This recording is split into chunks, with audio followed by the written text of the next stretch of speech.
BSF rongni chaito mung bai romui mangkha khoroksa kharjak Asami ni mung Momin Mia bo Agartala ni GBP sakhamnago sakjai angei bono saknai tomnani phiaba sebnai bo sakhamnakni khari thangka obo bai GB ni NCC PS ni nai mathang ro BSF jawanrokni thani koktuma hoke Joypur amchani simi bono rongui mankha o pati muna toinai koktuma thumnai rongni bwskango NCC PS ni kusi koktuma thumnai rongni bwskango tamsaka nainai di sinima kliwo কিভাবে আসামিটা বার করলো মানে কি case ছিল তার বিরুদ্ধে? Actually মোমিন মিয়া নামে একজন আন্ডার ট্রায়াল প্রিজনার জিবি হসপিটালে অ্যাডমিট ছিল, কিন্তু গত রাত্রিবেলা 11:30টার পরে ও সুযোগ বুঝে বাথরুমে গিয়ে মিন্স টয়লেটে গিয়ে টয়লেটের ভাঙা জানলা দিয়ে ও যে কোনোভাবে ও পালিয়ে যেতে সক্ষম হয়। তো সঙ্গে সঙ্গে আমরা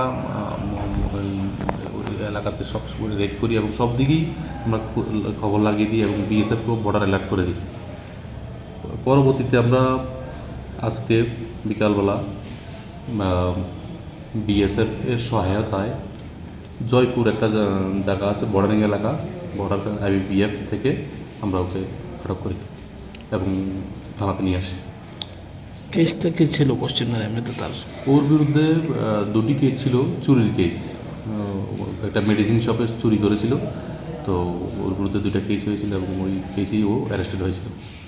বিশ্বস্ত সূত্রে খবর রয়েছে যারা নিরাপত্তার দায়িত্বে ছিল ওই সময় জিবি হাসপাতালে তাদের বিরুদ্ধে কোনো ব্যবস্থা গ্রহণ করা হয়েছে বা হবে এরকম কিছু রয়েছে? হ্যাঁ, এটা ডিপার্টমেন্ট দেখছে। কতজন দায়িত্বে ছিল সে সময় প্রশাসনের আধিকারিক? ওই সময় 2জন ছিল। দুজনে TSR ছিল না কম? হ্যাঁ, TSR ছিল।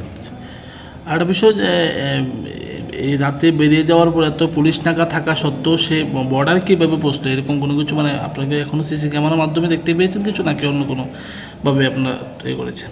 না, আমরা যখনই পালিয়েছি সঙ্গে সঙ্গে আমরা সব দিকে অ্যালার্ট করে দিয়েছি এবং আমরাও রেডি বেরিয়েছি, প্লাস BSF অ্যালার্ট করেছি এবং সবার সহযোগিতায় আমরা অ্যারেস্ট করতে পেরেছি।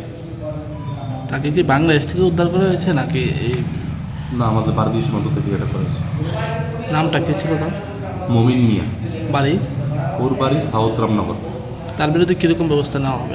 এখন আমরা পরবর্তীতে ওর বিরুদ্ধে আরেকটা মামলা নিয়েছি, এখন ওর বিরুদ্ধে একটা মামলা নিয়ে আগামীকাল কোর্টে প্রডিউস করব।